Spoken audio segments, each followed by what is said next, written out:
अभी हम लोगों ने भारतीय काव्यशास्त्र और पाश्चात्य काव्यशास्त्र के अध्ययन के अंतर्गत इस प्रश्न पत्र तृतीय प्रश्न पत्र के अंतर्गत हम लोगों ने काव्य के लक्षणों पर बात की और अब हम बात कर रहे हैं काव्य के हेतु और प्रयोजन की। हेतु क्या है? जैसे इसको आप यूं समझिए, अगर हम हेतुओं को स्पष्ट करें तो हम ये कहें, एक तो होता है कि कवि रचना क्यों करता है, क्यों करता है, ये तो है प्रयोजन। और दूसरा ये कि रचना करने वाले की अपनी योग्यता क्या है, उसमें रचना करने का सामर्थ्य है कि नहीं, रचना करने की योग्यता है कि नहीं। जानते तो सब हैं। मान लीजिए कोई कहे कि साहब हलवा कैसे बनता है, तो हलवा बनने के जो उपादान है वो सबको मालूम है। मकान कैसे बनता है, ईंट चूना गारा पत्थर सीमेंट होता है, सब जानते हैं। चित्र कैसे बनता है, सब जानते हैं। जो है वो तुलिका होती है, रंग होता है, कैनवास होता है। लेकिन सवाल ये है कि केवल रंग तुलिका इकट्ठे कर लेने से कोई चित्रकार नहीं बन जाता। ईंट चूना गारा पत्थर इकट्ठा करने के बाद में कोई जो है वो कारीगर नहीं हो जाता है। या केवल जो है गुड़ और आटा और घी इकट्ठा कर लेने से कोई जो है हलवा नहीं बन जाता है। उसकी योग्यता अलग होती है, उसकी सामर्थ्य अलग होती है। तो हमारे संस्कृत वाङ्मय में, काव्यशास्त्र में इस बात की भी बहुत स्पष्ट जो है धारणा कही गई है कि काव्य के हेतु क्या है, यानी कविता का सृजन कर्म करने वाले की अपनी योग्यताएं क्या होनी चाहिए। तो ऐसा कहा गया है कि 3 प्रकार के हेतुओं की चर्चा की गई है काव्यशास्त्र में। काव्य हेतु 3 है। पहला तो है प्रतिभा, दूसरा है व्युत्पत्ति, तीसरा है अभ्यास। प्रतिभा, व्युत्पत्ति और अभ्यास। कौन कौन से हुए? प्रतिभा, व्युत्पत्ति और अभ्यास, ये 3। अब प्रतिभा क्या है? आपने देखा होगा कि जो गायक होता है, हर गायक सरगम सीखता है।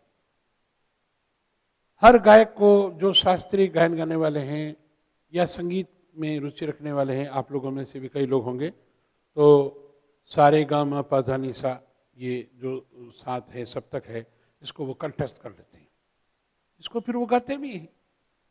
और कई लोगों को आपने देखा होगा। अब आप देखिए, मैं आपके सामने एक पंक्ति 2 तरह से गा करके बताता हूं। बात निकलेगी तो दूर तलक जाएगी, एक तो ये हुआ। अब जिसमें प्रतिभा है, सृजन की क्षमता है, चिंतन की गहराई है, जिसके पास भाव को संप्रेषित करने का मादा है, गुण है, लक्षण है, वो इसको कैसे गाएगा कि बात निकलेगी तो फिर दूर तलक जाएगी, दूर लगा कि दूर तक। अब बात तो पहली पंक्ति में भी थी, बात दूसरी पंक्ति में भी है, लेकिन पहली पंक्ति आपको एक सामान्य कथन से लगती है और दूसरी पंक्ति में एक भाव सामने आता है, एक गहराई सामने आती है, और जो गीतकार ने जो बात कही है उस बात को संप्रेषित करने की, साधारणीकृत करने की एक जो अपूर्व क्षमता उसमें है। तो उस कहने का मतलब ये हुआ,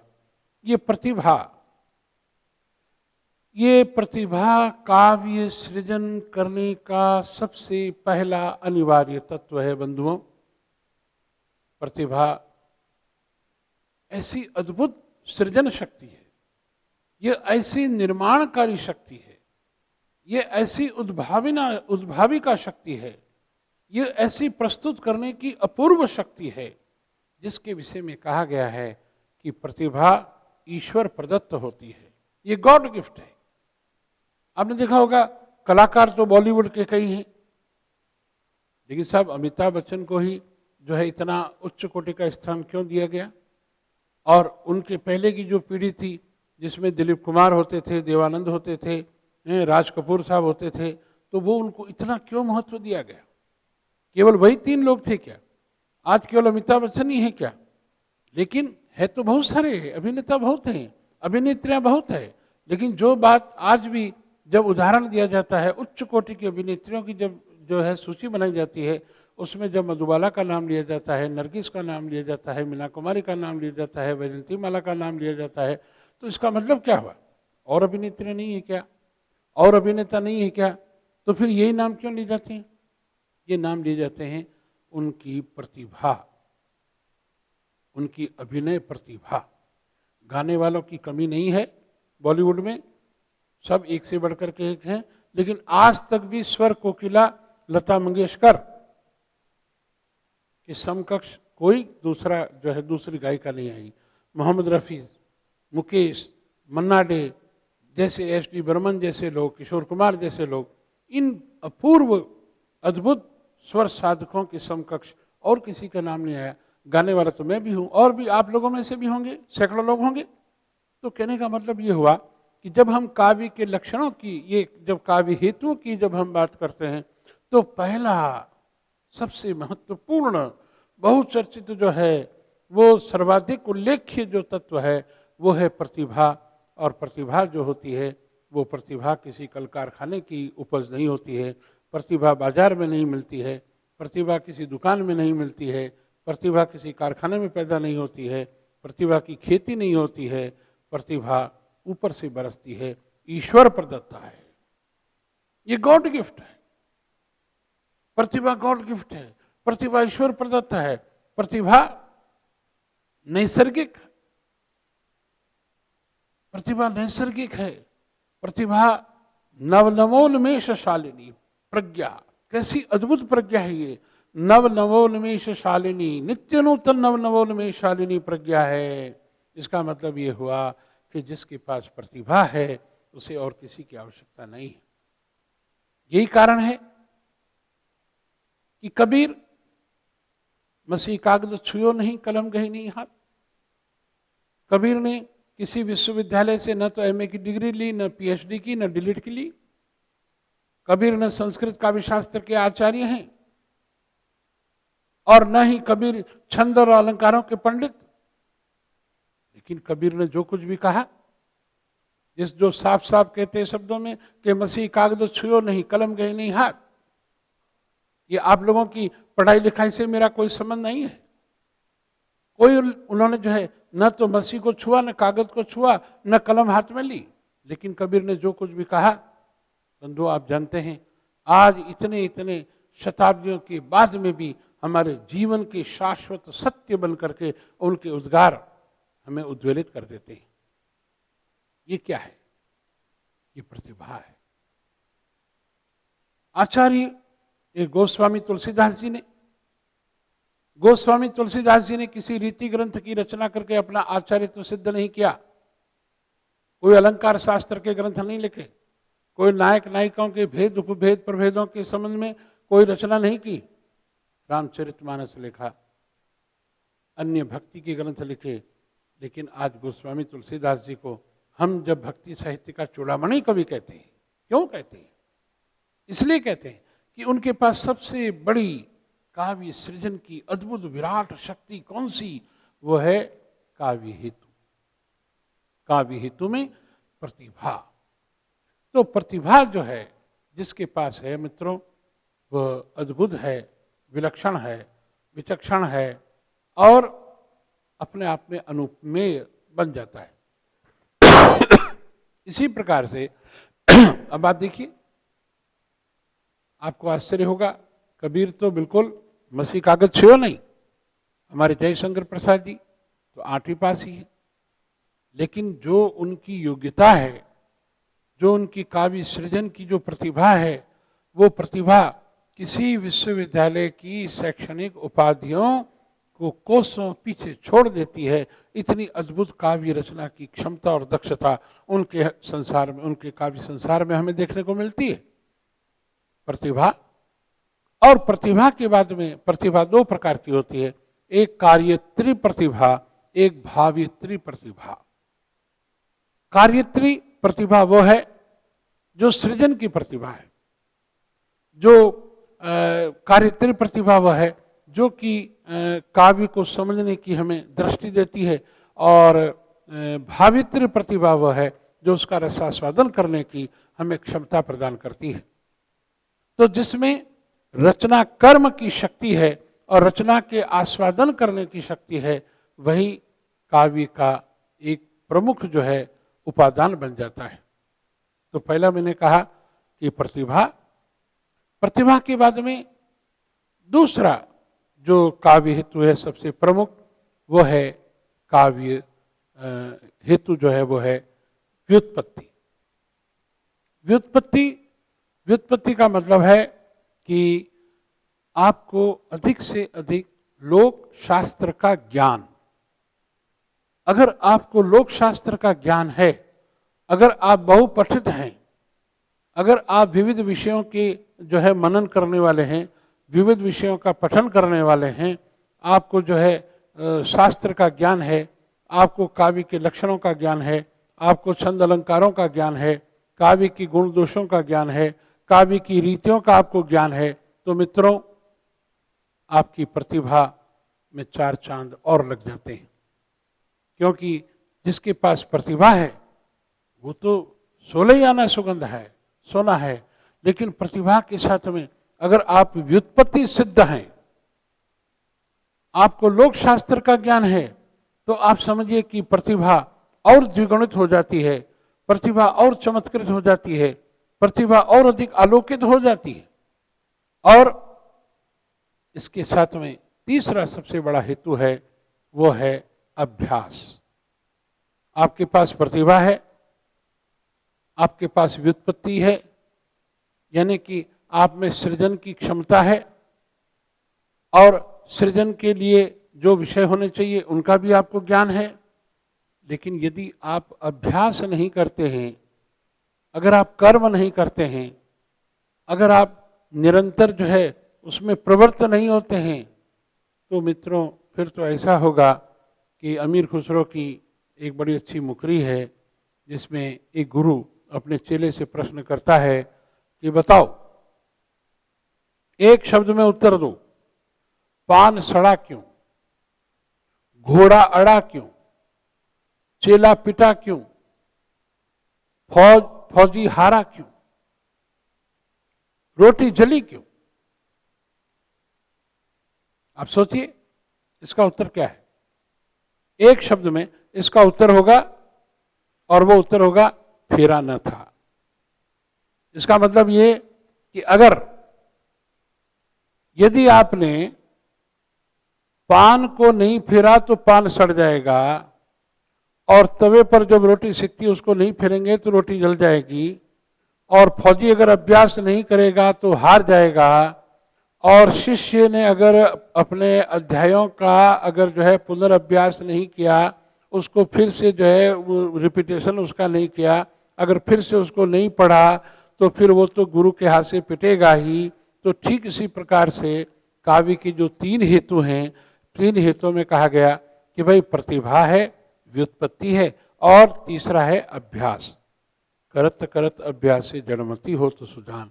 अभ्यास के बल पर कई ऐसे भी लोग होते हैं, 2 तरह के लोग होते हैं, एक तो होते हैं जीनियस, एक होते हैं लेबोरियस। जीनियस वो लोग हैं जो प्रतिभाशाली होते हैं, सहज प्रतिभा होती है, ईश्वर प्रदत्त होती है, नैसर्गिक होती है, और उसके कारण क्या है कि जैसे एक बार में उन्होंने पढ़ा, एक बार में उन्होंने पढ़ा और पढ़ते उनको सारी बातें याद हो गई। और कुछ लोग होते हैं वो लेबोरियस होते हैं, परिश्रमी होते हैं। परिश्रम करने वाले क्या करते हैं कि एक चीज को 2 बार, 4 बार, 6 बार, 8 बार, घंटा, 2 घंटा, 4 घंटा पढ़ेंगे, तब कहीं जाकर के वो चीज उनको याद होगी। तो अभ्यास भी उतना ही आवश्यक है जितना आवश्यक प्रतिभा कर्म है। तो इसलिए ये संक्षिप्त में एक छोटी सी झलक मैंने आपको दी है। जैसे पहले हमने काव्य के लक्षणों की बात की, ये दूसरी स्थिति जो दूसरा हमने एक छोटा सा बिंदु लिया वो है काव्य हेतु, और काव्य हेतु में प्रतिभा और व्युत्पत्ति और अभ्यास। और प्रतिभा के अंतर्गत हमने कहा कार्यत्री प्रतिभा, भाव्यत्री प्रतिभा, और उसके साथ में व्युत्पत्ति में लोक शास्त्र का ज्ञान होता है, विविध विषयों का ज्ञान होता है। जितने आप शास्त्रों को पढ़ते हैं, जितने विषयों का आप ज्ञान प्राप्त करते हैं, जीवन और समाज का जितने गहरे में आप अध्ययन करते हैं, और फिर उसके बाद में अभ्यास, निरंतर अभ्यास, निरंतर परिश्रम करना, निरंतर उस विशिष्ट कर्म में प्रवृत्त होना। अगर वह नहीं होगा तो एक अच्छा भला मैं तो कहता हूँ, आप लोगों में से मान लीजिए कोई गायक भी है और उसे सरगम का बहुत अच्छा ज्ञान है, और एक वादक है उसे तबला के तराने खूब अच्छी तरह से आते हैं, लेकिन सवाल यह है कि अगर उसने अभ्यास नहीं किया, अगर उसने जो है निरंतर अपना कर्म नहीं किया, तो क्या होगा? वो सरगम तो बोल देगा लेकिन गा नहीं सकेगा। सरगम का ज्ञान होना वो एक अलग चीज है, वो तो व्युत्पत्ति की बात हो गई, लेकिन जब तक वो व्युत्पत्ति कर्म में नहीं आएगी, वो आचरण में नहीं आएगी, व्यवहार में नहीं आएगी, तब तक उस सरगम को केवल सैद्धांतिक ज्ञान उसके पास रह जाएगा। तो ठीक इसी प्रकार से व्युत्पत्ति और व्युत्पत्ति के बाद में अभ्यास। तो यहां तक तो एक छोटे सा एक और पक्ष हुआ जिसके बारे में हमने चर्चा की। अब तीसरी बात आती है काव्य प्रयोजन। मित्रों, जब हम काव्य प्रयोजन की बात करते हैं तो एक बात मैं आप लोगों से भी पूछना चाहूँगा। आप लोग जो अध्याय आप लोग जो सुन रहे हैं, देख रहे हैं, मैं कहता हूँ आप लोगों ने जो एमए का फॉर्म भरा है, क्या आप लोगों का सबका लक्ष्य एक ही है कि हम केवल डिग्री प्राप्त करें, या डिग्री प्राप्त करने के अलावा और भी है? आप लोगों में से कई लोगों के अलग अलग जो है उद्देश्य हो सकते हैं, अलग अलग लक्ष्य हो सकते हैं, अलग अलग जो है पहुंचने के रास्ते जो है मंजिल आपकी अलग अलग हो सकती है। इसका मतलब यह है कि संसार में कोई भी ऐसा व्यक्ति नहीं है जो कि प्रयोजन शून्य हो। ईश्वर ने जो ये सृष्टि सृजित की है, सृष्टि का निर्माण किया है, तो यहाँ जो सूर्य उगता है, सूर्य अस्त होता है, चंद्रोदय होता है, चंद्रास्त होता है, ये दिन है, ये रात है, ये प्रकृति का जो ऋतु चक्र चलता है, इन सब के पीछे कोई न कोई तो प्रयोजन अवश्य ही है। अगर हम ये कहें कि जिस सृष्टिकर्ता परमपिता परमेश्वर ने, जिसके लिए हमारे उपनिषद कहते हैं कि वो ब्रह्म, वो तो जो है सृष्टिकर्ता जो है वो निराकार है, वो निर्गुण है, वो निर्विकार है, वो अज है, अनादि है, अजन्मा है, अक्षर है, अव्यक्त है, अभेद है, वो जो भी जितनी सारी बातें कही गई है वो सब कुछ है। वही निर्गुण निराकार ब्रह्म जो निराकार है, लेकिन वो निराकार ब्रह्म भी अपने स्वरूप को देखने के लिए जब इच्छा प्रकट करता है तब क्या कहता है? एको अहम बहुश्यामम। जब वो एको अहम बहुश्यामम कहता है तो वो क्या है? इसका मतलब यह है वो अपने आप को व्यक्त कर रहा है। व्यक्त करने की इच्छा का मतलब क्या हुआ? वो निर्गुण से सगुण हुआ, वो निराकार से साकार हुआ। तो वो जो निर्गुण से सगुण हुआ, अव्यक्त से व्यक्त हुआ, सूक्ष्म से स्थूल हुआ, चिन्मय से मृतमय हुआ, वो जो अवतरित हुआ, तो अवतरित होने का मतलब यह है कि उसके पीछे भी उसकी कोई न कोई दृष्टि अवश्य ही है, कोई न कोई प्रयोजन अवश्य है। जब सृष्टिकर्ता परमपिता परमेश्वर भी जो है प्रयोजन शून्य नहीं है, उसका भी संकल्प प्रयोजन शून्य नहीं है, तो उस ईश्वर की बनाई हुई सृष्टि के आप और हम जो उपादान हैं, तो हम प्रयोजन शून्य कैसे हो सकते हैं? इसीलिए हमारे भारतीय काव्य शास्त्र के जो आचार्य हैं, उन्होंने इस विषय में जब चर्चा की तो उन्होंने कहा कि 3 ऐषणाएं हमारे सबसे उल्लेख प्राचीन ग्रंथों में, वैदिक साहित्य में मिलता है। 3 ऐषणाएं होती है जो काव्य प्रयोजन का आधार कही गई है, जीवन का आधार कही गई है। वो है पुत्रेषणा, वित्तेषणा, लोकेषणा। 3 ऐषणाएं, पुत्रेषणा, वित्तेषणा, लोकेषणा। यानी कि जो है वो जो पुत्रेषणा और वित्तेषणा वो तो इस भौतिक जगत से संबंधित है। हर व्यक्ति की इच्छा होती है कि भाई मेरा अपना परिवार हो, धन धान्य संपन्न बनूं, मेरी अपनी सामाजिक प्रतिष्ठा हो। और लोकेषणा में जो है इस लोक और परलोक, भू और भूर्व, लोक के मंगल की वो कामना करता है, मोक्ष की कामना करता है। और यही ऐषणाएं जो है बाद में आगे चल करके पुरुषार्थ चतुष्टय में परिवर्तित हो गई। पुरुषार्थ चतुष्टय में परिवर्तित होने का मतलब क्या हुआ कि जीवन के प्रयोजनों को जो है 4 सूत्रों में, जो है 4 बिंदुओं में समाहित कर दिया गया, और वह है धर्म, अर्थ, काम और मोक्ष। धर्म, अर्थ, काम और मोक्ष, इन 4 बिंदुओं में समाहित किया गया। हम काव्य प्रयोजन की अगर दृष्टि में चलें तो हमारे भारतीय काव्य शास्त्र के आचार्यों ने जहाँ काव्य के विषय में कहा कि चित्त को आह्लादित करने वाला है, आनंदित करने वाला है, दुख सुख को हरने, जो है दुख को हरने वाला है, और जीवन में जो है कल्याण करने वाला है, उसी को आगे चल करके मम्मट ने इस सूत्र में जो है इसको बांधा और कहा कि भाई एक प्रकार से हम ये कहें कि काव्य के प्रयोजन को बहुत साफ सुथरे शब्दों में पहली बार प्रस्तुत करने का श्रेय है जब वो कहते हैं काव्यम काव्यम यशसे अर्थकृते व्यवहार विदे शिवेतर रक्षते कांता समित्योपदेश युजे शिवेतर सद्य फिर चित्त निवृत्ति। यानी वो ये कहते हैं कि काव्य यश के लिए, काव्यम यशसे काव्यम अर्थकृते, मतलब यह है कि जीवन में और चाहे कुछ प्राप्त हो या न हो, कम से कम अपयश प्राप्त न हो। इसलिए कहा गया है कि fame is the last nobility of the man. मनुष्य के जितने भी दिव्य गुणों की चर्चा की जाती है तो उसमें सबसे अंतिम जो सबसे महत्वपूर्ण है वो है यश, काव्यम यश से। इसलिए हमारे जितने भी कवि हुए, चाहे वाल्मीकि जी हों, चाहे कालिदास जी हों, चाहे भवभूति जी हों, चाहे बाणभट्ट हों, चाहे जितने भी हैं, उन सब के जीवन का एक ही लक्ष्य रहा है और वह है काव्यम यश से। फिर उसके बाद में आता है अर्थकृति। अर्थकृति का मतलब क्या हुआ कि काव्य रचना करने के माध्यम से अर्थोपार्जन करना। आप लोगों ने हिंदी साहित्य का इतिहास पढ़ा है और आप जानते हैं कि हमारे हिंदी साहित्य के इतिहास का जो तीसरा चरण है, जिसको हम अलंकरण काल कहते हैं या कलाकाल कहते हैं या श्रृंगार काल कहते हैं, उत्तर मध्य काल कहते हैं, और सर्वाधिक लोकप्रिय जो रीतिकाल हम कहते हैं, तो रीतिकाल में तो आप देखिए कि जितने रीतिवादी आचार्य लोग थे उनका जो मूल लक्ष्य क्या था? उनका मूल लक्ष्य ये था अर्थोपार्जन, और अर्थ उपार्जन करने के लिए वे स्वामीन सुखाय काव्य की रचना किया करते थे। बिहारी लाल जी भगवान की कृपा से एक जो है मुक्त की रचना करते हैं, मेरी भव बाधा हरोरा धानागरी सोए जातन की झाई परे श्याम हरित दूती हो, एक लिख दिया, या लिख दिया जो है शुक्लाभिसारी का, या और जो है तरह के जो लिख दिए कि भाई अनुभवों की चर्चा करते हुए कि कहत नटत रीजत खीजत मिलत खिलत लजियात बड़े भवन में करत है नहीं सो बात। आपको मालूम है ये एक दोहा लिखने के लिए बिहारीलाल जी को कितना मिलता था? सोने की एक अशर्फी हर दोहे पर। आज के हिसाब से आप लोग हिसाब लगाइए कितने होते हैं? 30,000 रुपये होते हैं एक दोहा लिखने के। तो धन्य है बिहारीलाल जी, तो एक दोहा लिखा, लाओ 30,000 रुपये का चेक लो, नकद भुगतान पत्र, वहां भी भुगतान भी सीधा सपाट होता। तो कहने का मतलब ये हुआ अर्थकृति। आज भी अच्छी अच्छी पत्रिकाओं में अगर आपका जो है आर्टिकल छपता है, आपकी कविता छपती है, आपकी कहानी छपती है, आपकी कोई साहित्यिक रचना छपती है, तो कोई 500 रुपये देता है, कोई 1000 देता है, कोई 5000 देता है।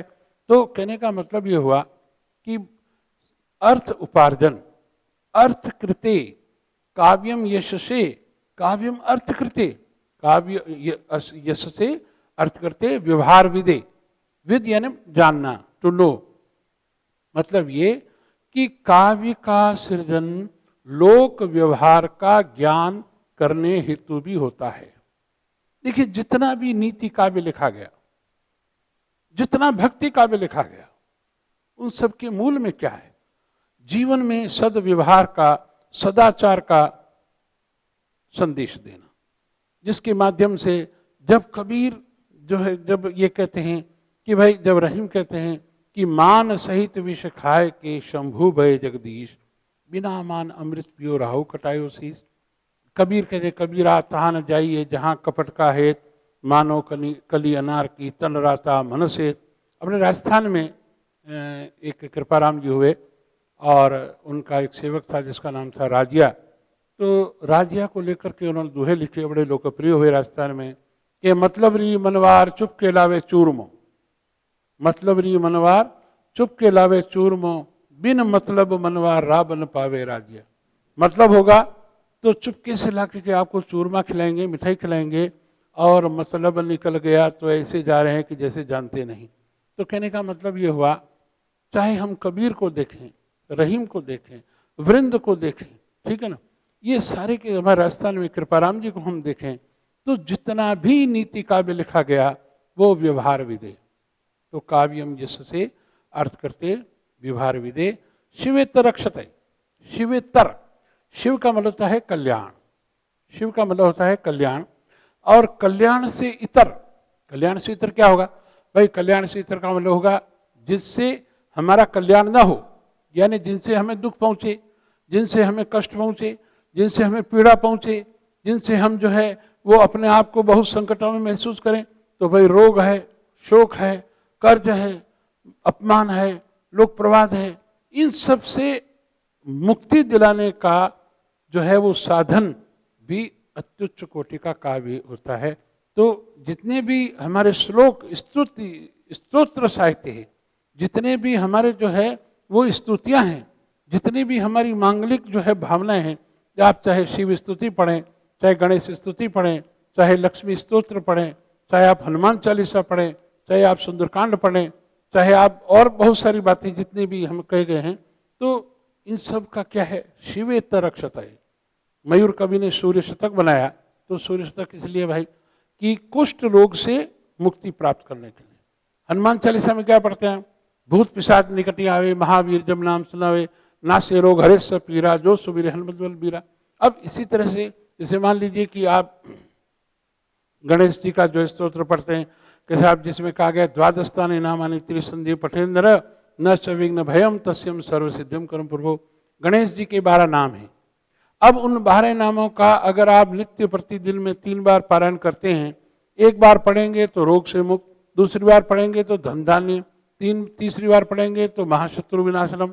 तो ये जितने भी स्तोत्र हैं, जितने भी स्तोत्र हैं, चाहे लक्ष्मी जी के हों, चाहे हनुमान जी के हों, चाहे गणेश जी के हों, चाहे शिव जी के हों, चाहे महावीर स्वामी के हों, चाहे बुद्ध के, जिनके भी हैं, ये सारे जो स्तोत्र साहित्य है ये किस लिए है? शिवेतर शिवेतर, यानी अशिव तत्वों से रक्षा करने के लिए। और फिर इसी प्रकार से कहा कि भाई तो काव्यम यशसे अर्थ करते व्यवहार विदे शिवेतर रक्षते कांता सम्मित योपदेशुजे। कांता समित का मतलब क्या हुआ कि एक तो होता है राज्य सम्मत उपदेश। अब सरकार आदेश निकालती है कि आपको 10 बजे, ठीक 10 बजे ऑफिस में आना है, 5 बजे के पहले अपनी सीट नहीं छोड़नी है। तो कई लोग कहते हैं ठीक है, छोड़ दिया, क्या कर लेंगे आप, ज्यादा से ज्यादा क्या होगा, एक दिन की जो है आकस्मिक अवकाश सीएल काट दीजिए, फिर क्या होगा। एक होता है धर्मोपदेश। धर्म सम्मत आदेश क्या होता है कि जो है धर्माचार्य कहते हैं कि देखो, अगर तुमने ये व्रत नहीं किया, या तुमने ये अनुष्ठान नहीं किया, या तुमने ये काम नहीं किया, दान पुण्य नहीं किया, तो तुमको रौरव नरक में जाना पड़ेगा। पोप की सत्ता को, पोप के ऐसे ही क्षमा मोचन पत्र थे, उसको नहीं खरीदा मार्टिन लूथर ने, और लूथर ने जो है उसको अस्वीकार किया। क्या हुआ? चाहे तो सजा दो, फांसी की सजा दो, कुछ भी दो, ठीक है ना। मंसूर को कहा गया कि भाई तू ये अनल हक क्यों कहता है, तुम खुदा के खौफ को मानो। उसने कहा नहीं, खुदा खौफनाक नहीं है, खुदा प्रेम का रूप है, खुदा सौंदर्य का रूप है, और उसको सूली पर चढ़ा दिया गया, क्या फर्क पड़ता है। लेकिन मित्रों, एक होता है कांता सम्मित। कांता सम्मित जो उपदेश होता है वो एक प्रकार से लठ लेकर के प्रहार नहीं करता है, वो शस्त्र लेकर के आघात नहीं करता है, और वो आपको धमकाता भी नहीं है, वो आपको डराता भी नहीं है, लेकिन ऐसी मीठी चुटकी लेता है कि जिसके कारण जिस प्रकार की पत्नी अपनी इच्छा को पूरी करने के लिए अपनी मृदु मुस्कान से, अपनी मृदुल भाषा से, अपने हाव भाव से, अपनी मुख मुद्राओं से, ये न के न प्रकार, ये पति नाम का जो प्राणी है उसे हंसते हंसते बैंड करने के लिए विवश कर देती है, और पतिदेव जो है अंततोगत्वा उसकी बात को स्वीकार कर ही लेते हैं। तो उसी प्रकार से काव्य भी इतनी मधुर और जो है धीरे से प्रहार करता है, मीठी मार करता है। आपको याद होगा कि जयपुर के सवाई राजा जयसिंह जी जो नई नई शादी की, महल में बंद थे, भोग विलास में रत थे। 6 महीने हो गए, जयपुर की जनता ने उनके दर्शन नहीं किए और चारों तरफ हाहाकार मचा हुआ, त्राही त्राही मची हुई थी। ऐसे में भटकते हुए बिहारी लाल जी आ गए और बिहारी लाल जी ने जब ये सारी बातें देखी, वो खुद जीविका की खोज में थे, तो उन्होंने एक छोटा सा मुक्तक लिखा, बड़ा प्रसिद्ध है वो, और लिखा कि नहीं पराग नहीं मधुर मधु नहीं विकास ही काल, नहीं पराग नहीं मधुर मधु नहीं विकास ही काल, अरे अली कली ही सो बिंदियो आगे कौन हवाल। जब ये दोहा लिख करके, मुक्तक लिख करके उन्होंने जय सिंह जी के पास में भेजा है, और आप विश्वास नहीं करेंगे, जो 6 महीनों से महलों के दरवाजे बंद थे, वो महलों के दरवाजे खुल गए और बिहारी लाल जी राजकीय कवि के रूप में सम्मानित हुए, प्रतिष्ठा हुई उनकी, खूब इनाम मिला उनको। और उसके बाद में बिहारी लाल जी को ये कह दिया गया, प्रार्थना की गई कि आप रोज एक ऐसा दोहा सुनाएंगे और एक सोने की असरफी आपको मिलेगी। लेकिन मित्रों, कहने का मतलब ये है, अगर बिहारी लाल जी जय सिंह जी को जाकर के ये कहते कि तुम कैसे निठल्ले हो, कैसे निकम्मे हो, कैसे अयोग्य हो, कैसे अक्षम हो, कि अपने राज की कर्मों से उदासीन हो, भोग विलास में डूबे हुए हो, तुम्हें शर्म नहीं आती है, जीवन नाशवान है, क्षण भंगुर है, इस देह का क्या तुम आकर्षण रखते हो, ये हाड़ मांस वाली देह तो जल करके राख हो जाएगी। तो इतना कहने तक तो बिहारी लाल जी जीवित भी नहीं रहते। कभी भी उनका मस्तक कट करके और क्रिकेट की गेंद की तरह लुढ़कता हुआ जयपुर के किले के राज प्रांगण में नजर आता। लेकिन बिहारी लाल जी ने जो बात कही, जय सिंह जी ने क्या उसको ग्रहण किया, जिस संकेत को उन्होंने समझा, चाहे उन्होंने श्रृंगारिक अर्थ में समझा, चाहे इन्होंने इसको पारमार्थिक अर्थ में समझा, जिस अर्थ में भी समझा, लेकिन वो सार्थक हो गया। तो कहने का मतलब ये हुआ कि कांता समित, काव्य कांता समित है। प्रेमचंद जी कहते हैं भाई साहित्य क्या है, एक नैतिक पुलिसमैन है। साहित्यकार के पास में कोई बंदूक नहीं है, साहित्यकार के पास में कोई डंडा नहीं है, साहित्यकार के पास में कोई अस्त्र शस्त्र नहीं है, साहित्यकार के पास में कलम है। और कलम के माध्यम से जब वो बात कहता है, जो बात कहता है, तो आप देखिए कि ये सब कांता समित उपदेश की तो बात थी। जो बात भारतेंदु जी ने कही, या जो बात सुभद्रा कुमारी चौहान ने कही, मैथिली शरण गुप्त जी ने कही, या प्रसाद जी ने कही, या निराला जी ने कही, तो सारी बातें क्या है, वो कांता समिति तो है जो हमारे हृदय को उज्ज्वलित करती है, अंतर्मन को जो है आलोड़ित करती है, और हम जो है उस प्रेरित हो जाते हैं, जागरूक हो जाते हैं, और जीवन और समाज को समझने, परखने, देखने की एक हमें नई दृष्टि जो हमें प्राप्त होती है, ये कांता समिति। और फिर उसके बाद में कहा सद्य चित्त निवृत्ति, चित्त की सद्य निवृत्ति। इसका मतलब क्या हुआ कि काव्य का जो सबसे बड़ा प्रयोजन है, काव्य ऐसा सृजित होना चाहिए जो हमारे चित्त को अलौकिक आनंद दे, जो हमारे चित्त को अलौकिक आनंद दे, जो हमारे चित्त को आह्लादित करे, जो हमारे चित्त को उत्कर्ष करे, हमारे चित्तवृत्तियों को उदात्त बनाए, और एक ऐसी शांति हमें प्रदान करे, इस भौतिक त्रिताप से हम मुक्त हो जाएं। तो मित्रों, कहने का मतलब ये हुआ कि ये मैंने आपको काव्यशास्त्र के प्रयोजन जो हमारे कहे गए हैं, यूँ पाश्चात्य काव्यशास्त्र में भी कहे गए हैं, लेकिन वहाँ भी मूल दृष्टि जो है 2 प्रकार की है। जब हम यहाँ काव्य की बात करते हैं, वहाँ इसको आर्ट्स कहते हैं। आर्ट्स को लेकर कहा गया भाई arts for life sake and arts for art sake. मुख्य रूप से यही है, कला कला के लिए और कला जीवन के लिए। जो कला कला के लिए मानते हैं, उनका लक्ष्य यह है कि भाई काव्य जो है वो कोई साधु संतों की वाणी नहीं है। काव्य के माध्यम से हम एक अलग प्रकार के आनंद की अनुभूति करते हैं, उसमें एक विलक्षण जो है चमत्कार होता है कल्पना का। और जो ये कहते हैं कि नहीं, कला जीवन के लिए है, उनका मूल उद्देश्य ये होता है कि साहित्य के माध्यम से हम जीवन को समझें, हम जीवन को परखें, जीवन को हम उसकी एक नई हम व्याख्या करने की चेष्टा करें। तो ये मैंने संक्षिप्त में आप लोगों को काव्य प्रयोजन के विषय में बताया है। हम अगली बार जब बात करेंगे तो थोड़े इसके बारे में और अधिक हम चर्चा करेंगे, ठीक है।